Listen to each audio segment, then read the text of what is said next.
A gente conhece a força da cooperação há muito tempo.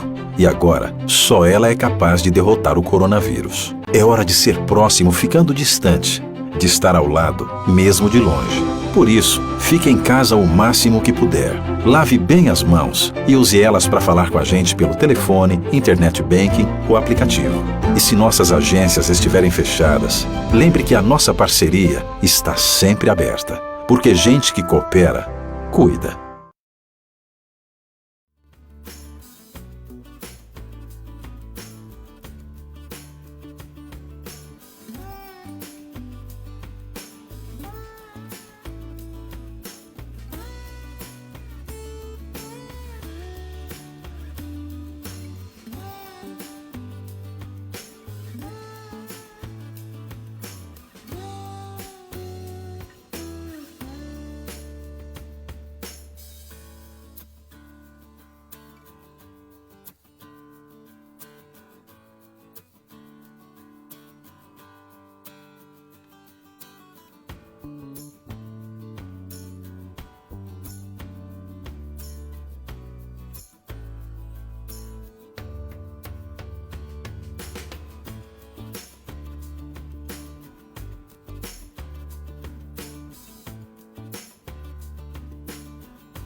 A gente conhece a força da cooperação há muito tempo. E agora, só ela é capaz de derrotar o coronavírus. É hora de ser próximo ficando distante, de estar ao lado, mesmo de longe. Por isso, fique em casa o máximo que puder. Lave bem as mãos e use elas para falar com a gente pelo telefone, internet banking ou aplicativo. E se nossas agências estiverem fechadas, lembre que a nossa parceria está sempre aberta. Porque gente que coopera, cuida.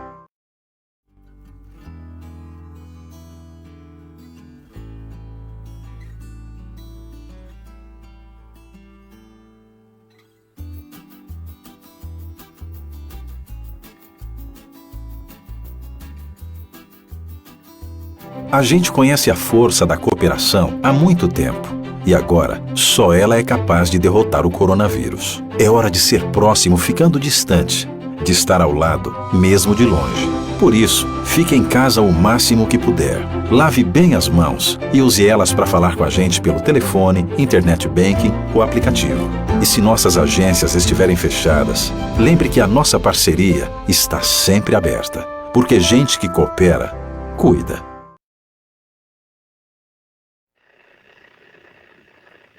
Olá, sejam muito bem-vindos a mais uma live da jornada do Dia C da Sicredi Zona Sul RS. O Dia C, o Dia de Cooperar, é um grande movimento nacional de solidariedade cooperativista e é também a data em que se comemora o Dia Internacional do Cooperativismo, realizado sempre no primeiro sábado de julho. As cooperativas brasileiras realizam diversas ações. Na Sicredi Zona Sul, nossas agências estão recebendo as doações de gêneros alimentícios para entregar às famílias com dificuldades atingidas pela pandemia do coronavírus. Além disso, teremos lives durante toda a semana aqui neste canal, com assuntos referentes a toda a comunidade. No sábado, grande show de celebração com César Oliveira, Rogério Melo e Bruno Erdmann. Confere no Facebook da Sicredi Zona Sul RS o calendário completo das lives e participe. Deixe suas dúvidas nos comentários que responderemos nas lives. Nossa convidada de hoje tem 48 anos e 7 anos de atuação de Sicredi. Iniciou suas atividades na Central Sicredi Sul, Sudeste, em 2013, sempre na área de relacionamento, atuando diretamente com 42 cooperativas da Central. Anteriormente, trabalhou por 23 anos no mercado financeiro, com gestão de pessoas, treinamento, desenvolvimento e private bank. Ela é mestre em educação pela Universidade Federal do Rio Grande do Sul, estudiosa do tema da economia comportamental e apaixonada pela educação financeira, assim como eu, né, Fernanda? Muito obrigada pela presença, uma alegria te ter aqui conosco nessa nossa jornada do Dia C. Obrigada, Raquel. Fico muito honrada pelo convite. Que a gente tenha um papo bem legal sobre educação financeira hoje. Isso aí, esperamos os comentários aí, as questões, as dúvidas, podem ir deixando nos comentários que a gente vai responder durante a nossa live. Então, aqui na Sicredi Zona Sul, a gente iniciou, né, a nossa caminhada da educação financeira em 2015, com os nossos colaboradores, conselheiros, coordenadores de núcleo, muitos devem estar nos assistindo também nesse momento. Em 2018, a gente iniciou esse processo, né, com os nossos associados, com toda a comunidade, convidando não só o associado, mas a família como um todo, né? São vários fatores que interferem nesse processo da educação financeira, mas como ele é comportamental, a gente precisa estar atento, né? E nos observarmos com relação a esse nosso comportamento, né? Nosso próprio consumo. A gente quer propor essas reflexões hoje, que a gente possa fazer uma autoanálise de como está o nosso comportamento com relação ao dinheiro. E eu quero iniciar a nossa conversa falando um pouquinho sobre essa necessidade do diálogo e da transparência dessa conversa dentro da família. Porque quando a gente fala em educação financeira, a gente precisa envolver toda a família, inclusive as crianças, né, Fernanda? É verdade. Existia um tabu muito grande no passado, né, quando se falava de dinheiro na família e tira as crianças da sala, né, para falar de dinheiro. Não mais hoje, né? Cada vez mais as crianças precisam conhecer a realidade das suas famílias, a realidade financeira do pai e da mãe, saber quem paga o que em casa, de que maneira que é feito o orçamento da família, né? Olhar para os imprevistos que podem acontecer e as crianças têm que saber quando isso acontece. Cuidar para a questão das despesas indiretas que acontecem, da manutenção da casa, das coisas que não estavam previstas mesmo e que as crianças precisam saber que o pai e a mãe gastam, né, com aquilo. Então, é muito importante essa questão de conversar e de deixar as claras para os filhos quem paga as contas em casa e como paga, né? E que o fato de o filho gastar mais pode implicar no desequilíbrio do orçamento familiar, né? E eu costumo também dizer aqui para os nossos colegas e associados durante os treinamentos, né, que a gente precisa ter um comportamento que seja condizente com a nossa realidade financeira, né? Porque muitas vezes a gente costuma ter atitudes e comportamentos que não estão adequados com a nossa realidade financeira, né? Aquele comportamento, né, Raquel, de passar na frente de uma vitrine e achar que merece aquele produto, né? Merecer, ok, né? A gente merece mesmo, a gente trabalha, e geralmente é esse o argumento, né? Eu trabalho muito, eu me mato trabalhando, não vou poder comprar uma blusa. Pode, desde que tenha recurso, que tenha orçamento para isso, que consiga colocar o valor da parcela adequadamente dentro do seu orçamento, né? Então, merecer, sim, todos merecemos, mas a gente precisa pensar primeiro se a gente tem como pagar, né? E essa é a principal questão. Falando ainda sobre as crianças, né, a gente precisa ensinar elas desde cedo, né? E a gente costuma, às vezes, sem a intenção, né, sem consciência de que a gente está fazendo um mal, a gente costuma dar aquilo que elas pedem, né, um brinquedo, né, um eletrodoméstico às vezes muito caro, né, o tal dos hoverboards, aqueles que foram uma febre.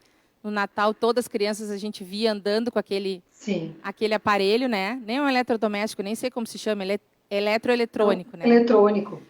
E como é que a gente pode trabalhar a criança para essa necessidade de poupar para adquirir os sonhos dela? O que tu nos diz assim? O que a gente poderia fazer para isso? Existe uma questão bem importante aqui, que é a compensação dos pais, né? Então, às vezes o pai ou a mãe não tiveram a oportunidade de ter aquele brinquedo quando eram criança e aí tentam compensar isso nos filhos, né? Isso é muito frequente. Não chega a ser um erro, mas é uma questão de adequar também ao orçamento da família, né? Então, encher a criança de presentes não é o ideal. O que a gente considera ideal são datas comemorativas, né? O que toda a literatura fala. A criança precisa entender que o presente vem na hora certa. E ter um cuidado nessa questão do aprendizado. Quando vai ao supermercado, por exemplo, talvez combinar alguma coisa antes. Tu quer um doce, tu quer hoje uma bolachinha diferente, ou ok, então isso pode, aquilo não pode. Por quê? Porque não estava programado, porque não está no orçamento, porque tem todo um planejamento de compras que precisa ser respeitado para que o pai e a mãe consigam manter o seu orçamento, né? E aí explicar isso para a criança. E se a criança ainda não entende o conceito de dinheiro, a gente pode usar simbolismos que façam esse aprendizado acontecer, né? É importante, sim, a questão do desenvolvimento do hábito da poupança. Ele pode ser por meio de um cofre, um cofrinho em casa, e aí, quando o cofrinho estiver cheio, a gente compra tal coisa, porque o cofre pequeno representa um sonho de menor valor, um desejo de menor valor, né? Um cofre médio, um cofre grande, e aí conversando com a criança e gerando esse aprendizado, né, de poupança e de compra de acordo com aquilo que a criança deseja, né? Mas muita conversa, né, Raquel? Não é, isso não está escrito em livro nenhum, assim, não tem manual disso, né? A gente precisa fazer a criança entender que assim como o pai e a mãe, assim como eles têm desejos, o pai e a mãe também têm, né? E aí fazer combinados é bem interessante. Esses combinados são muito importantes e a gente precisa lembrar sempre disso, né? Então, às vezes ou outra, a gente precisa ir à tona e refazer os combinados, né? Isso, exatamente. Não é num dia, numa conversa, numa semana que isso se resolve, né? Em várias etapas. E aí né? vai num supermercado, numa loja de brinquedos, né? Tem gente que fala que tem muita dificuldade quando vai comprar um presente para um amiguinho que está de aniversário, leva o filho junto e o filho quer um brinquedo também, né? O presente é para o amigo, é o amigo que está de aniversário. Né? Então, a educação ela é um processo mesmo, né? Ela não se dá do dia para a noite. E a gente não pode desistir. Essa parte das lembrancinhas de aniversário, para quem tem os filhos pequenos, que ainda tem aniversários na sala de aula, agora não mais em função da pandemia, mas é bem difícil quando a gente tem aniversários 2, 3 por semana, né? A gente precisa... Lá em casa a gente acertou que a gente criou um limite, né? Um valor para essas lembrancinhas, para a gente não extrapolar no orçamento, né? Porque a gente tinha 2, 3 festinhas por semana, né?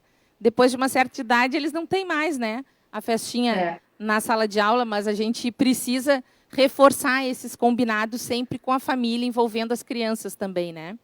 E colocar no orçamento, né, Raquel? Porque às vezes se combina um valor de presente, daí tu tem um aniversário no mês, ok, mas o teu limite é aquele. Então, no orçamento ele tem que ter lá a janela dos presentes, porque também não é só a criança que tem aniversário, né? A gente, adulto, tem um amigo que faz aniversário, tem aniversários da família, que tu precisa, né, organizar isso dentro do teu orçamento.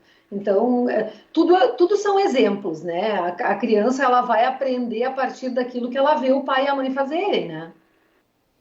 E as nossas escolhas com dinheiro, elas são mais emocionais do que racionais, né? Isso é bem complicado para a gente conseguir se dar conta na hora do momento do consumo ali, né?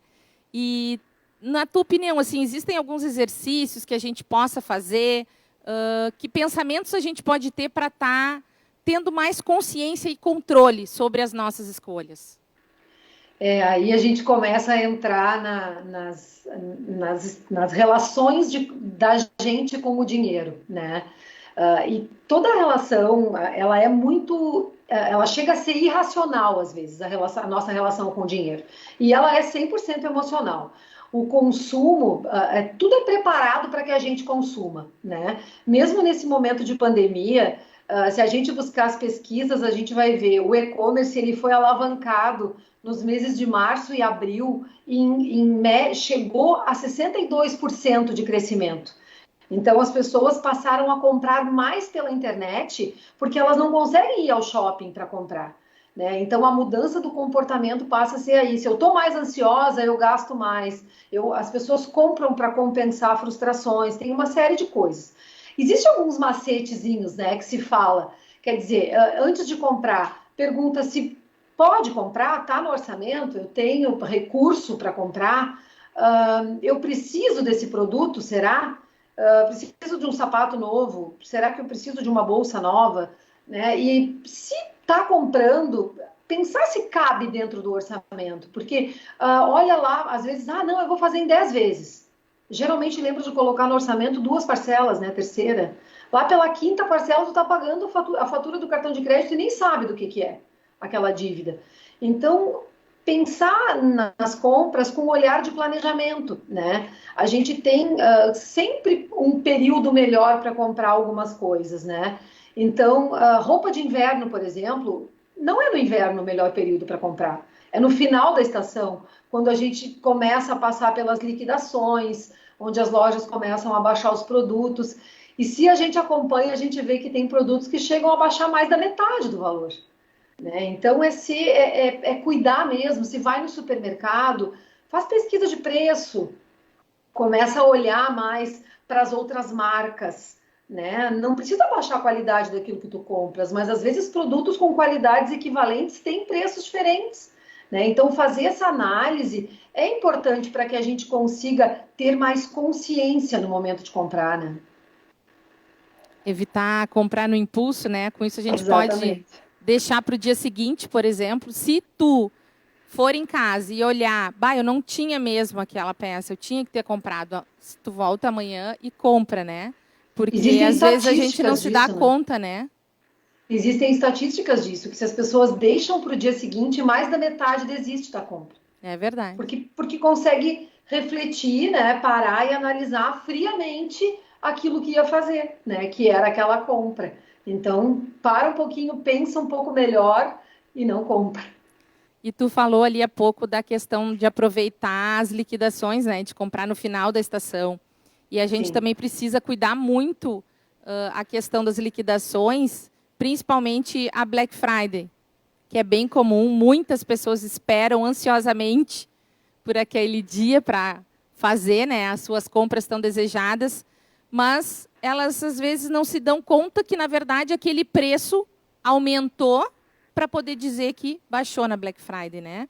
Que estratégias tu nos traz assim para a gente poder aproveitar bem a Black Friday e essas promoções? É bem importante isso que tu disseste, assim. Não é que não possa comprar na Black Friday. A gente acha muita coisa interessante e com preço realmente que vale a pena. A questão é planejar a compra para que ela aconteça na Black Friday significa acompanhar o preço do produto. Né? Então, por exemplo, uma coisa que eu compro com frequência é lente de contato.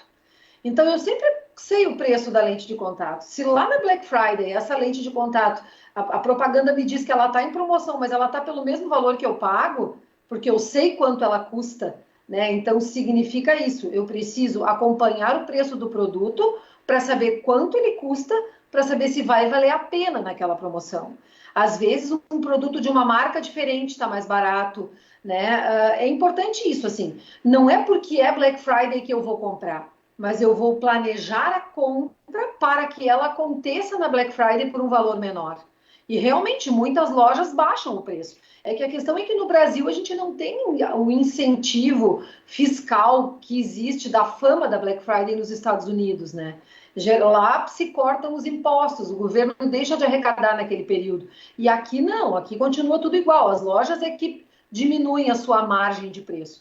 Então, isso faz com que o produto tenha um preço melhor em algumas situações. Tem lojas que aumentam o valor do preço uma semana, um mês antes da Black Friday para baixar lá na frente. Aí não adianta nada.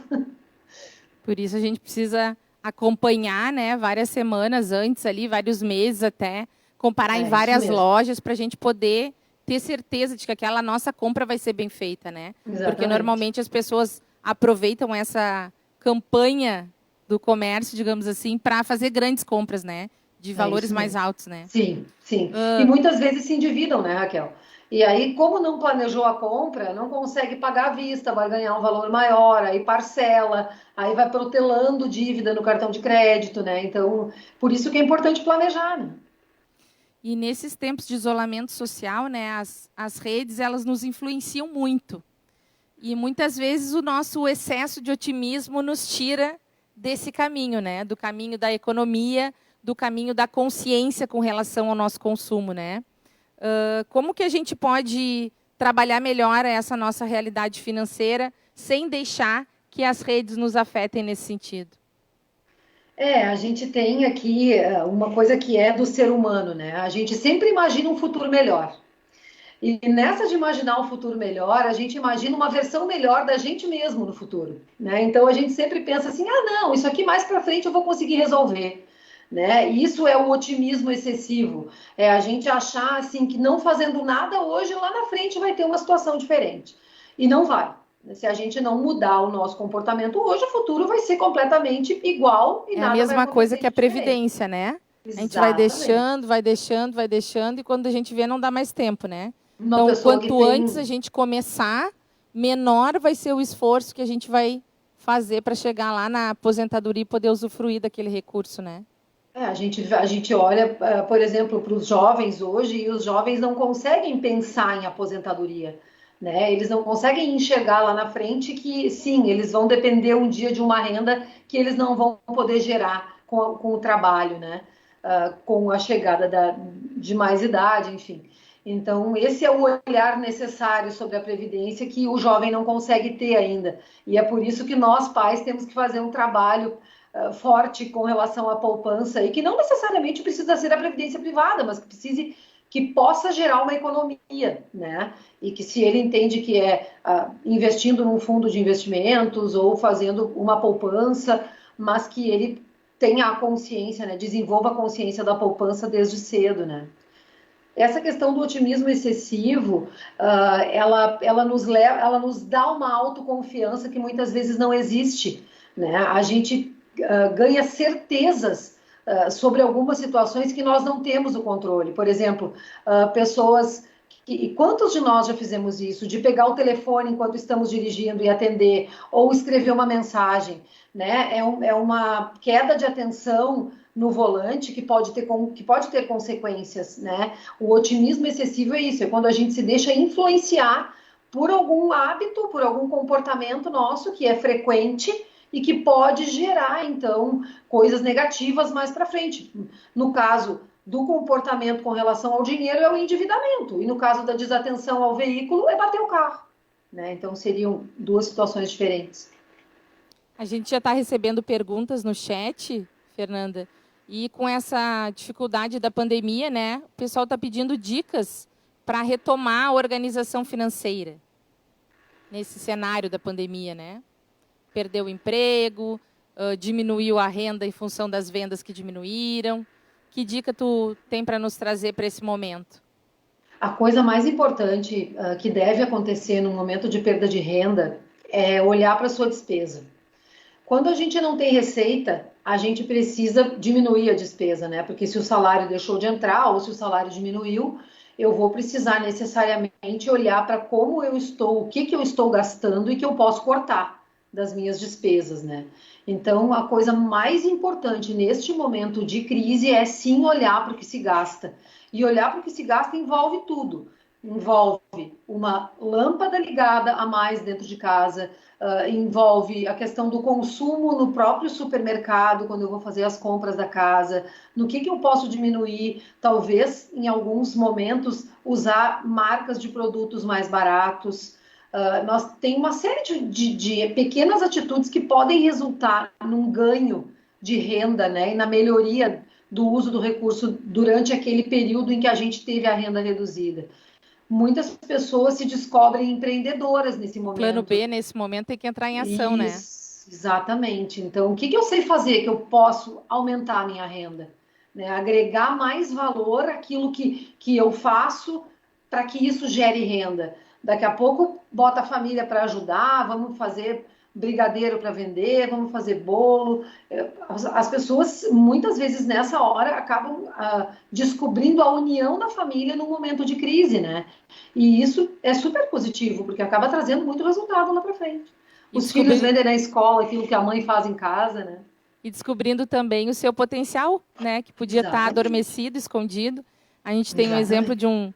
de um grande empresário aqui de Pelotas, nosso coordenador de núcleo, o Fabrício Radman. Ele tem um serviço de buffet e agora, com a queda dos eventos, né, não tem mais eventos, ele parou de fazer eventos. Ele descobriu, então, um outro negócio que começou a vender pizzas e calzones e já está estourando, é um sucesso. Vários pontos da cidade já estão pedindo, né? Então, a gente precisa ter um olhar fora da caixa, como a gente diz, né? Se abster de todo aquele problema que a gente está passando e tentar achar aonde eu me enquadro, o que eu posso fazer, o que a minha família e os meus parceiros podem me ajudar nesse momento, né? Eu estava lendo outro dia um caso de uma moça que trabalhava com flores para eventos.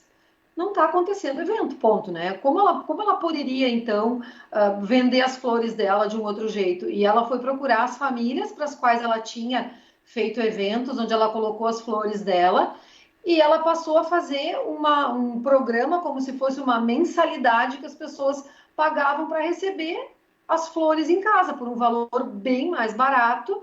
Muitas pessoas gostam de manter suas casas floridas, né? E aí diversas flores, ela montava arranjos mais baratos para que ela pudesse, então, continuar tendo renda nesse momento onde ela não conseguia fazer eventos para colocar as flores dela.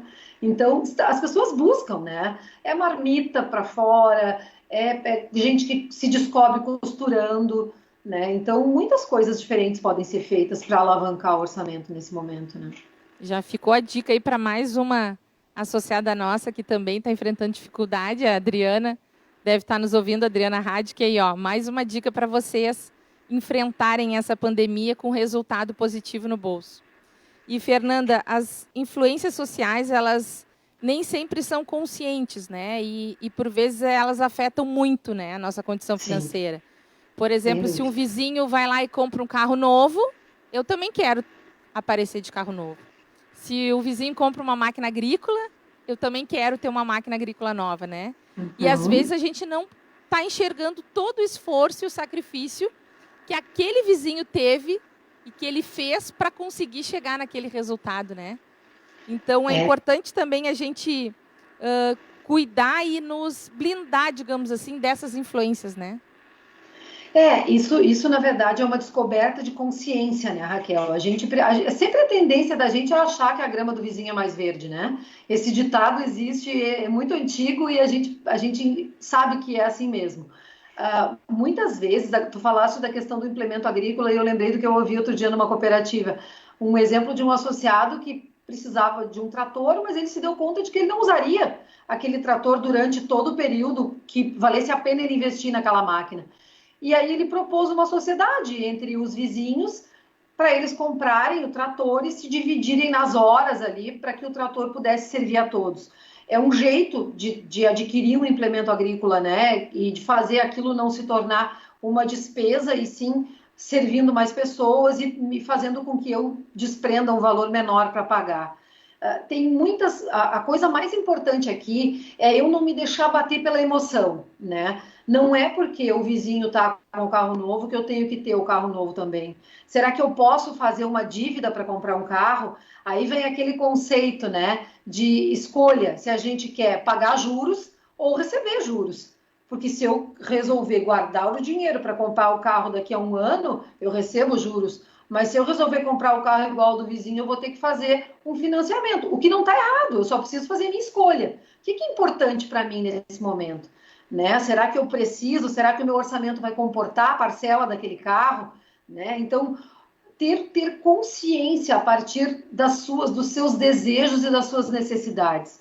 Eu quero, eu preciso. Ok, meu orçamento comporta? Então, são escolhas mais conscientes que a gente precisa fazer. Mas é difícil. Difícil, o nosso cérebro nos engana muitas vezes, Sim. Né? O cérebro da gente sempre vai levar a gente pela emoção, porque a gente chama isso tecnicamente de sistema 1 e sistema 2, né? O meu sistema 1 faz eu agir na minha vontade, no meu impulso, e o sistema 2 me faz pensar. Então a gente tem que fazer exercício com o nosso cérebro. Para equilibrar essa balança, né? Fazer pensar. E o mercado sabe, né? Que nós somos emocionais, claro. Impulsivos, e as campanhas de marketing são voltadas para isso, para nos chamar para essa emoção, para essa atenção.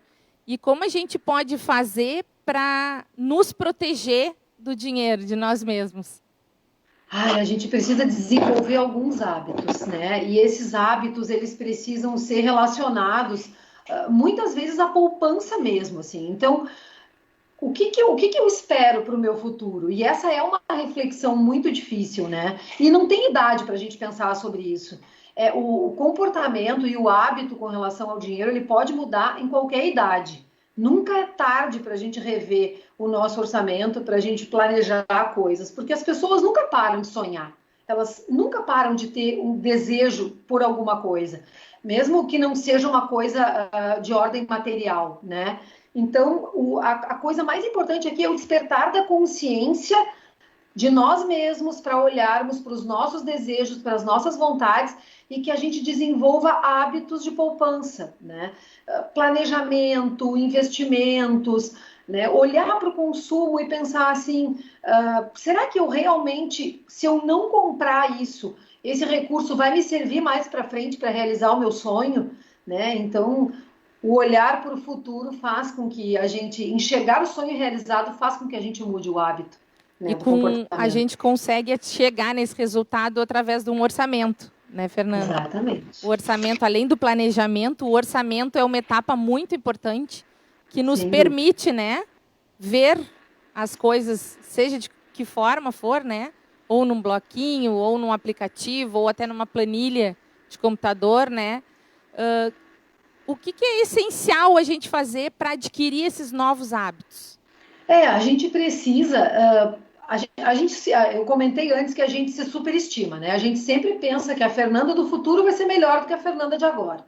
Então, quando a gente tem esse pensamento assim mais positivo com relação ao futuro, que ele não é real, né? Porque precisa haver uma mudança de comportamento, a gente precisa se livrar de algumas crenças. Então, por exemplo, eu já ouvi pessoas dizerem assim, não, mas eu tenho meu orçamento na cabeça, eu sei quanto eu gasto todo mês, eu não preciso colocar no papel.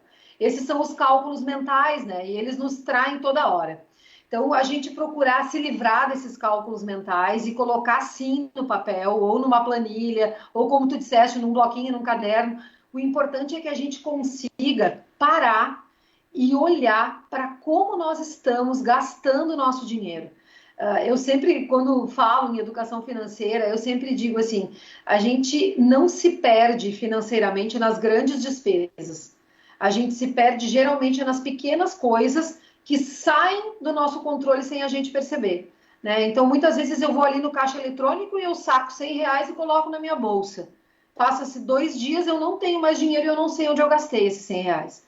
Por quê? Porque essas pequenas despesas, elas precisam passar a fazer parte do nosso dia a dia de forma, né, que eu enxergue, que eu as enxergue, que eu saiba com o que eu gastei. Por isso é importante a gente fazer esse diagnóstico e esse orçamento preciso, né, olhando para quanto eu recebo, para quanto eu vou planejar para os meus sonhos e guardar dinheiro para isso, e depois abater, então, o valor das minhas despesas, né? A gente falou bastante nessa questão do orçamento, do planejamento, né? Alguns especialistas falam que a gente precisa deixar 10% da nossa receita aplicada, né, em investimentos, no mínimo 10%, né? É os 10% que não vai faltar hoje, não vai fazer tanta diferença hoje, mas lá no futuro vai fazer muita diferença, né? Existe percentuais assim definidos que a gente precise deixar reservado, como para gastos essenciais, para investimentos, para imprevistos, para supérfluos? Quais são esses percentuais assim indicados? Na verdade, o que a gente precisa é não ter uma relação de sofrimento com a reserva, né? Eu tenho que ficar confortável dentro do meu orçamento, sem me prender, talvez, a essa questão de, não, eu preciso guardar 10%, eu preciso guardar 20%. O ideal, sim, é que a gente consiga guardar 20% da nossa renda, que a gente consiga investir. Mas também existem estudos que falam que que o normal é as pessoas gastarem em torno de 50% do seu orçamento com as suas despesas essenciais. E se a gente pensar, e talvez a gente olhando para 50% parece pouco, muita gente nessa hora está pensando assim, nossa, mas eu gasto 100% com as despesas essenciais, eu não consigo guardar. Mas é justamente porque ainda não parou para olhar para suas despesas. Porque quando a gente consegue olhar para quanto a gente está gastando, como a gente está gastando, e olharmos para a questão da reserva e do planejamento, nós vamos entender qual é o percentual da nossa renda que precisa ser destinado, por exemplo, para as minhas despesas essenciais, então, se for 50% que eu entender, depois eu vou guardar 10% que vai ser uma reserva para os meus imprevistos, eu vou cuidar da questão do investimento e sim, vou tirar 10, 20% do meu orçamento para investimentos. A pessoa tem que se sentir, né, Raquel, olhar para o seu orçamento e não sofrer com ele. Porque à medida em que eu não puder gastar com nada, em que eu não conseguir equilibrar o meu orçamento para ter qualidade de vida, porque as pessoas precisam poder aproveitar a vida também, né? E isso tem que estar dentro do orçamento. Eu tenho que ter um percentual lá que eu possa gastar com lazer, mesmo que seja pequeno e que seja uma coisa combinada com a família, porque não seja um prazer de um só, né? Para que as crianças possam escolher o que é importante. Ah, é a gente ir para um parque, é a gente ir passear no shopping, quando puder de novo, né? Porque agora a gente não está podendo. Mas quando isso for possível novamente, e por enquanto a gente acha outros meios de se divertir e aproveita para economizar mais um pouco, já que a gente não pode gastar tanto. Isso aí. Então, não existem percentuais definidos. O importante é a gente se analisar, né? Verificar onde está a maioria dos nossos gastos, contabilizando inclusive as pequenas despesas, né? Isso. Às vezes um lanche no final da escola, quando a gente pagava, né? Um cafezinho depois do almoço. São pequenas despesas que às vezes a gente não se dá conta, vão somar lá no final e vão fazer a diferença, né? Não existem percentuais, então a gente só precisa, sem traumas, né? Deixar separado para todas essas etapas, né? Para o investimento, para o lazer, para o imprevisto também, né? E até para o supérfluo, né, Raquel? Porque se isso for importante para a tua família, para ti, o supérfluo tem que estar, exatamente, ele tem que estar dentro do teu orçamento, né? Porque ele é importante. É importante eu poder levar o meu filho no cinema de vez em quando, comprar um presentinho quando eu achar que ele está merecendo, mesmo que isso não seja uma data comemorativa. Mas desde que isso consiga fazer parte do meu orçamento sem gerar desequilíbrio, né? E que possa ser combinado entre a família. Não é uma decisão de quem tem o poder sobre a renda, porque a criança não tem renda, mas ela faz parte da família e a criança tem sonhos também. É muito legal, assim, quando a gente pensa em fazer planejamento familiar, né, em fazer junto, a gente trazer as crianças para a discussão no sentido de ouvir também qual é o desejo da criança. Às vezes o pai e a mãe programam férias e não perguntam, né, se o filho quer participar, se ele vai estar dentro daquele sonho, dentro daquela viagem, por exemplo, né? Então, fazer parte é importante. Os especialistas também dizem, né, Fernanda, que a gente não basta sonhar, né? É preciso planejar para alcançar os sonhos, né? Sim, sim. E que precisamos ter sonhos de curto, médio, longo prazo, né? Por que é tão importante a gente planejar os nossos objetivos? Dentro da questão do planejamento, é aquela coisa da gente ter o sonho claro, né? Muitas vezes as pessoas têm sonhos, mas elas não sabem nem quanto custa o seu sonho, né? Ah, qual é o teu sonho? Ah, eu tenho vontade de passar 20 dias na Europa agora, daqui a 6 meses. Planejou essa viagem? Sabe quanto custa uma viagem e mais 20 dias de hospedagem e alimentação no país que tu deseja viajar? Quanto por mês tu pode economizar para realizar esse sonho? E aí este vai ser um sonho de médio prazo que eu consigo realizar dentro de um ano? Ou vai ser um sonho de longo prazo, porque eu preciso juntar dinheiro durante um período maior para poder realizar lá na frente, né? Então, planejar, sim, é muito importante, mas esse planejamento ele precisa sair da nuvem, né? Ele precisa sair da cabeça, ele precisa ir para o papel. E o custo, preço do teu sonho, ele tem que estar dentro do teu orçamento, junto com a tua receita. Ele tem que ser abatido lá da tua receita e ser computado antes da tua despesa, porque senão ele não vira prioridade nunca, né? Tu tem que ter claro o valor por mês que tu pode guardar para realizar o sonho. E quando é sonho da família, de novo, reúne todo mundo, vê quanto isso vai custar e o que cada um pode abrir mão para realizar esse sonho, né? Na família, em conjunto. E não esperar sobrar para guardar, né? Porque às vezes não sobra. Não esperar sobrar para guardar. Então... E outra coisa, tem mecanismos que podem nos ajudar, né, Raquel? Mesmo quem não tem familiaridade com os aplicativos, porque o celular tem 1000 aplicativos, né, que podem ajudar a gente a fazer o nosso equilíbrio financeiro e o nosso planejamento dos sonhos. Mas mesmo que a gente não tenha esse aplicativo, a própria cooperativa dispõe lá da poupança automática, que pode tirar o recurso da conta e investir na poupança ou investir num fundo de investimento. Se eu não tenho disciplina, né, dentro do meu orçamento, estes investimentos que saem automático da conta podem ajudar muito o nosso associado e a comunidade de maneira geral. Essa programação automática da poupança é bem importante, né? Trago até um exemplo meu. Quando eu descobri que eu estava grávida, eu já comecei a poupancinha, né? E aí, quando ela nasceu e fez o CPF, eu abri a conta no nome dela, né? Então, faz muita diferença a gente ter essa programação. Porque se a gente espera sobrar para guardar, muitas vezes a gente não guarda. Na maioria das vezes a gente não guarda, né? E aí, quando a gente vai precisar, a gente não tem, né? Por isso que a gente diz que o valor do sonho, a gente precisa saber quanto custa por mês, né? E ele tem que estar lá dentro do meu orçamento. Se ele não estiver lá, eu não vou abater ele da minha receita. E ele precisa sair não como despesa, ele precisa sair como possibilidade de realizar um desejo lá na frente, né? Tem uma pergunta aqui do chat. Onde os associados podem continuar buscando dicas de educação financeira? A gente tem o site do Sicredi, né? Sicredi.com.br/educação financeira, sem o cedilha e sem o tio.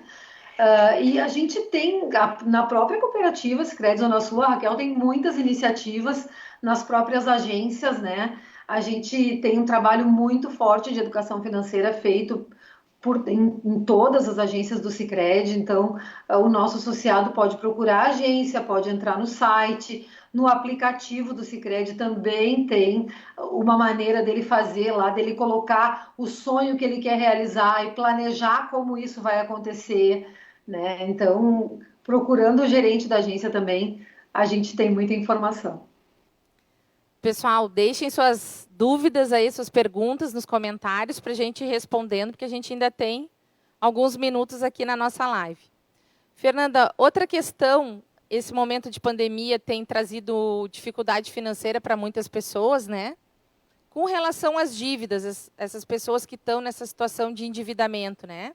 Como é que eles podem buscar uma análise para conseguir sair dessa situação? Porque primeiro ele precisa se dar conta que está nessa situação de endividamento, que muitas vezes o endividado não tem essa consciência de que ele está endividado, né? E Sim. Aí pode ser tarde demais para ele conseguir sair daquela situação, né? O que tu pode nos dizer para as pessoas que estão nessa situação, que atitudes podem tomar para poder sair do endividamento? A melhor coisa que a gente pode fazer para nos livrar da dívida ou para que a gente consiga diminuir a nossa dívida é transformar tudo que a gente deve numa dívida só. Geralmente as pessoas têm a dívida do cartão de crédito, tem a dívida do cheque especial, já tem algum empréstimo que pagava antes. Então, procura a sua agência, procura conversar com o seu gerente, com o gerente da conta, olhar para aquilo que está devendo, ver qual é a taxa maior que a gente está pagando e tentar colocar isso numa carteira de menor taxa de juros, né? Isso a gente tem oferecendo em todas as agências, a gente pode fazer. Mas tem uma coisa que tem que ser feita antes disso, que é a consciência sobre a dívida. E se a pessoa possui dívida, ela precisa cortar o mal. Geralmente, qual é o nosso comportamento? Quando a gente tem uma dívida muito alta, o devedor chega na agência procurando o gerente, geralmente pedindo mais crédito, e não pedindo para resolver o problema da sua educação financeira, né? O olhar que a gente precisa ter sobre a dívida é um olhar de corte. Então, o que gerou o endividamento? Muitas coisas podem gerar o endividamento e não necessariamente o consumo. Uma sazonalidade de mercado, como a gente está passando agora com a crise do Covid, pode sim gerar o endividamento, porque muitas pessoas tiveram a sua renda cessada. E neste momento o que a gente precisa buscar é a criatividade, é o empreendedorismo, é buscar fazer uma coisa diferente para gerar renda, como a gente falou lá atrás. Mas o olhar sobre o consumo precisa existir. E eu preciso pensar que eu não tenho mais a renda que eu tinha antes e que eu preciso gastar menos.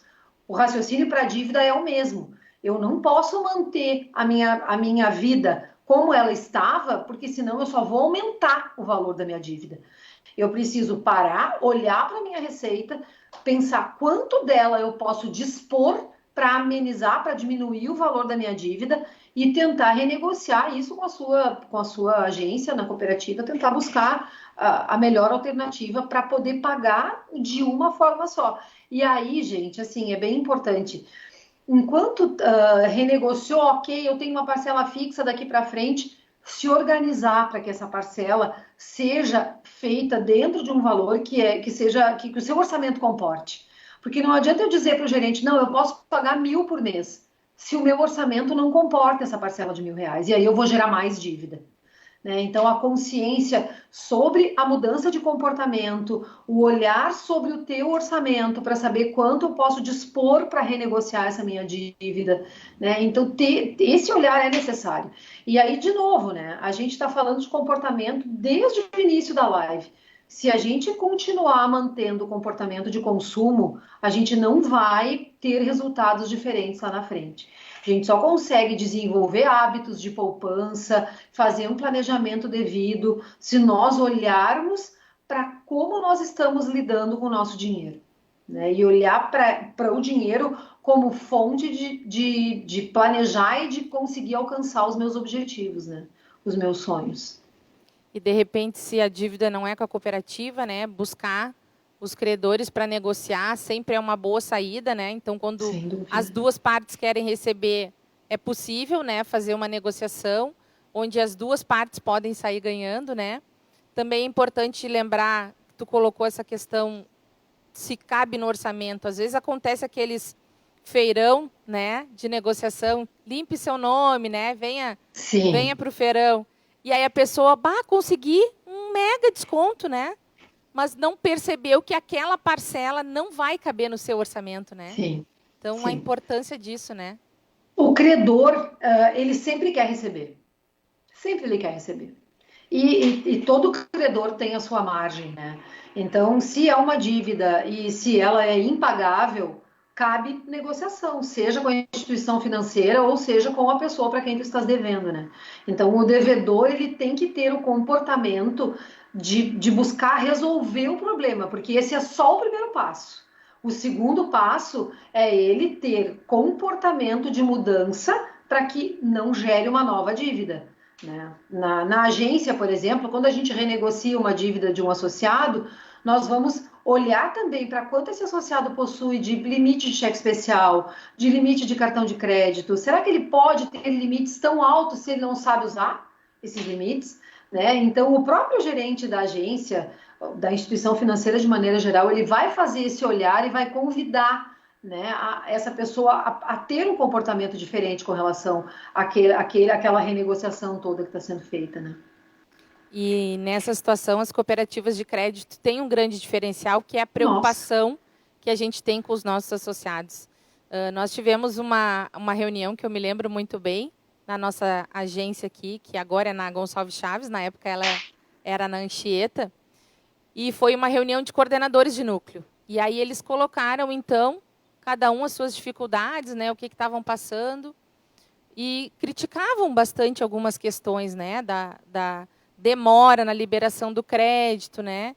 Então, aí o gerente explicou, né, porque a gente tem tanto rigor na liberação do crédito, né? Uhum. Porque são mais de 60 mil associados que nós temos hoje na cooperativa que precisam honrar, né, com aquele compromisso, caso ele não venha a pagar, né? E aí, então, teve o último coordenador de núcleo que foi falar, né, a respeito, e ele teve o seu crédito negado. E o gerente ficou com medo que ele criticasse, né, durante a reunião, já que ele foi o último a falar.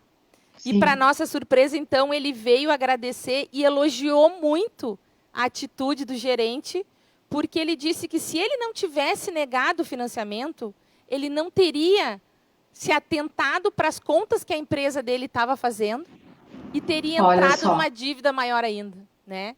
Então, o quanto foi bom e importante o gerente ter conversado com ele, ter negado aquele crédito e ter explicado para ele o que ele poderia fazer para sair daquela situação, porque com isso ele conseguiu analisar melhor as contas da empresa e perceber que ele tinha uma alternativa. Ele não tirou o financiamento e conseguiu melhorar a situação da empresa, né? Então, o quanto essa consultoria que a gente faz aos nossos associados, ela é muito importante, porque a gente não tem interesse só em vender o crédito, a gente tem o interesse em atender a necessidade do associado, né? E se o associado está bem, a cooperativa está bem e toda a comunidade vai bem, né? É isso mesmo, é a questão do pertencimento, né? O nosso associado, ele entende que ele é dono da cooperativa e que a inadimplência, ela prejudica todo mundo, inclusive a ele, né? Isso é demonstrado nos nossos resultados, né? O Sicredi tem índices de inadimplência muito abaixo do mercado, o que nos deixa muito feliz, mas a gente precisa também olhar para esse associado que hoje está conosco, mas que ainda tem a sua dívida e a sua movimentação bancária, né, feita num banco. Muitas vezes, ele concentrando os recursos dele no Sicredi, ele vai conseguir equilibrar muito mais e conseguir buscar muito mais da cooperativa, né? A gente tem provas, né, de que o associado que conhece mais a cooperativa, ele utiliza mais a cooperativa. E se sente mais dono e mais beneficiado com isso. E cresce mais e cresce, consequentemente, né? E recebe tem mais também. Resultados também, né? Através Recebe da distribuição sobras. das sobras. Isso Exatamente. mesmo. Temos uma pergunta aqui do chat. Se é importante fazer o cadastro positivo. O cadastro positivo, ele depende, né? Se a pessoa tem interesse, mas o cadastro positivo, ele abre, né? Para o mundo que tu é um bom pagador. Né? Então, ele traz todo um histórico de que a pessoa pode sim ter acesso ao crédito, né? E em algumas situações, não estou nem falando da cooperativa, mas em algumas situações de comércio, por exemplo, de alguma compra a crédito, tu consegues, inclusive, taxas melhores, né? Por ter o histórico de bom pagador. Sem dúvida, penso que é positivo, sim. Mais um questionamento aqui do chat. Eles estão pedindo indicações de aplicativos com planilhas para se fazer esse planejamento financeiro. Tem muitos aplicativos que podem ajudar vocês. Então, tenho Minhas Economias, que é um aplicativo muito interessante, porque ele trabalha com a questão do centro de custo, né? Para a gente falar assim, numa linguagem mais simples, o centro de custo ele vai organizar a tua vida. Lá dentro vai aparecer, por exemplo, tu passou no posto de gasolina e abasteceu o carro. Quando tu lançares esse valor lá, tu já vai colocar que aquele valor X foi gasto com combustível, X na farmácia, X no supermercado. Ao final de um período, ele vai te dar um gráfico de pizza informando quanto por cento do teu orçamento que tu gastaste, por exemplo, no supermercado, ou em restaurantes, ou em lanches. A gente toma um choque a primeira vez que a gente para e analisa assim, as nossas despesas, se elas não eram controladas, né? O próprio Guia Bolso é um aplicativo bem interessante, apesar de que o Guia Bolso agora ele tem uma versão paga que é sem propaganda. A pessoa que não tem muita paciência acaba não gostando do Guia Bolso porque ele entra muita propaganda na versão free. Mas ele tem o Organize também, que é muito bom. O Organize é o que eu uso, é muito bom, eu gosto bastante. Ele é bem interessante. O próprio aplicativo do Sicredi tem um organizador financeiro dentro, que é muito legal. Para quem é associado do UP na nossa conta já digital. tem, né, na conta digital. Também tem. O aplicativo do UP, inclusive, ele é mais completo que o aplicativo do Sicredi, que também está evoluindo para isso. Mas por quê, gente? Porque o foco do UP são as pessoas mais jovens, né? Ou jovem de espírito, como é o perfil do nosso associado do UP. E essas pessoas, geralmente, a partir de dados científicos, de dados de pesquisa, o jovem não se preocupa, né, com a sua despesa, como é que ele está gastando. E o UP, ele dá dicas a partir de despesas que tu faz. Se tu tem, por exemplo, uma despesa muito frequente no mesmo tipo de estabelecimento, ele te gera lá um pop-up, né, uma mensagenzinha no celular dizendo, este mês você já gastou, essa semana você já gastou R$100 em lanches. Né? Então a pessoa recebe aquela informação e fica pensando, né? Mas o meu não me dá, mas é bem interessante essa mensagem. Organize com 2 Es. É com 2 Es, exatamente.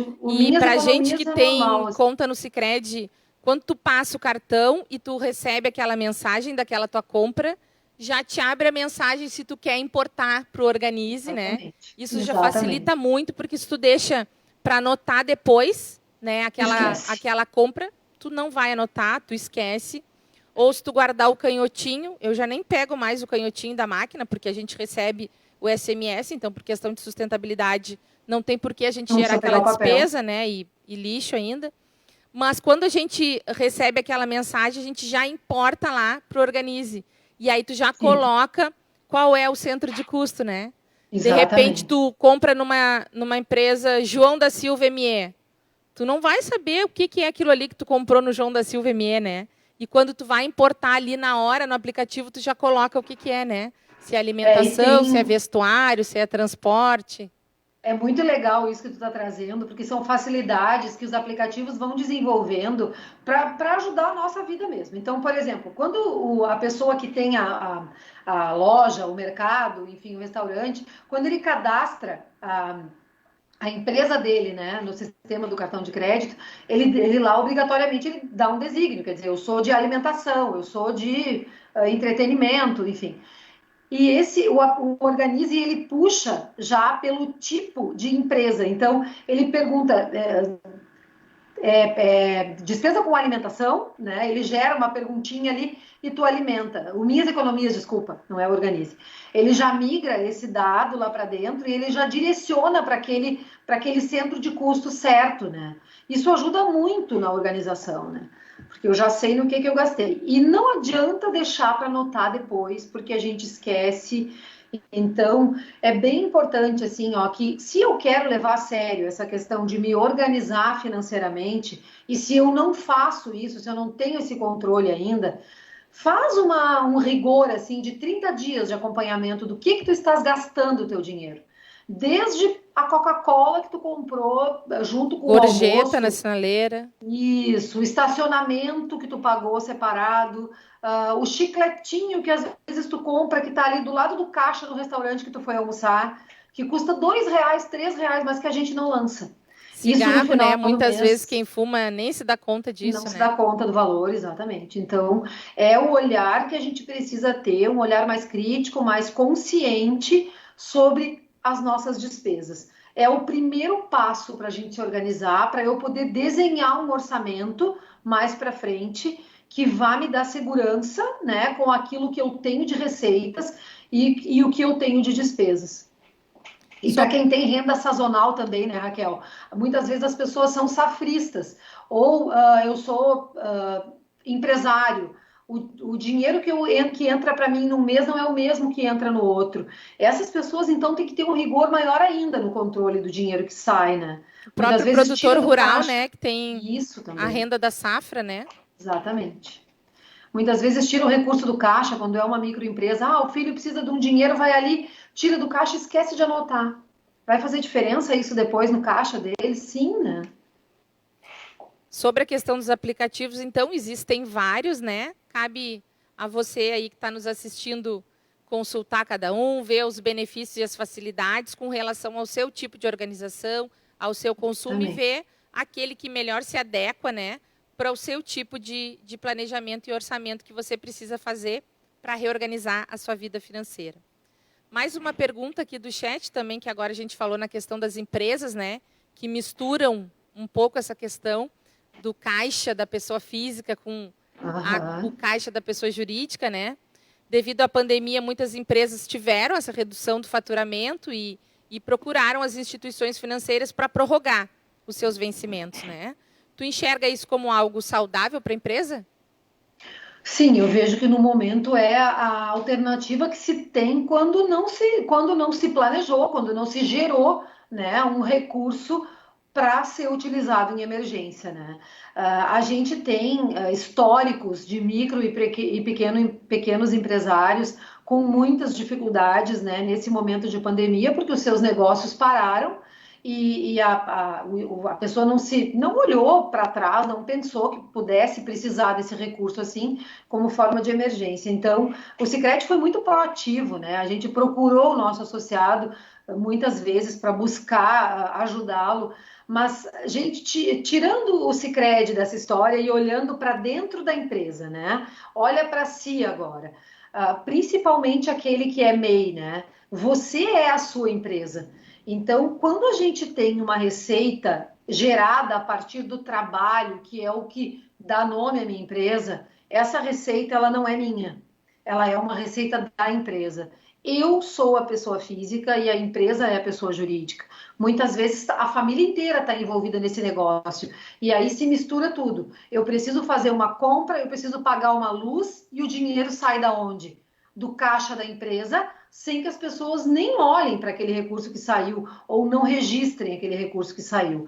Assim é a receita. O dinheiro que entra, ele precisa ser registrado, ele precisa ser anotado, porque eu tenho que ter um controle do meu ativo e do meu passivo. Eu preciso saber para no final do mês fazer o encontro das minhas contas. Se a gente olhar só para o dinheiro que sai ou só para o dinheiro que entra, essa sazonalidade da receita mesmo pode gerar uma confusão muito grande, né? Quem é microempreendedor, por exemplo, numa época de Natal, vende muito.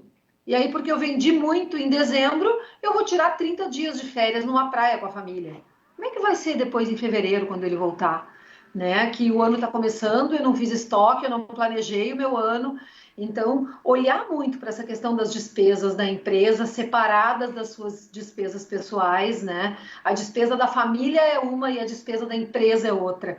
O dinheiro que eu gasto para os insumos da minha empresa, por exemplo, eu não posso misturar com o da minha família, né? Então, ter esse olhar separado da pessoa jurídica é muito importante para o equilíbrio lá na frente.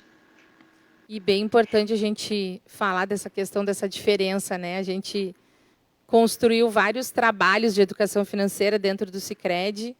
Eu e a Fernanda juntas também nesse processo, né? Verdade. Então, encerrando agora aqui a nossa 1 hora de live, eu queria já aproveitar e deixar, né, a mensagem aqui para os nossos associados e a comunidade que o Sicredi possui vários programas de educação financeira voltados para as crianças, para os jovens, para a pessoa física, para a pessoa jurídica.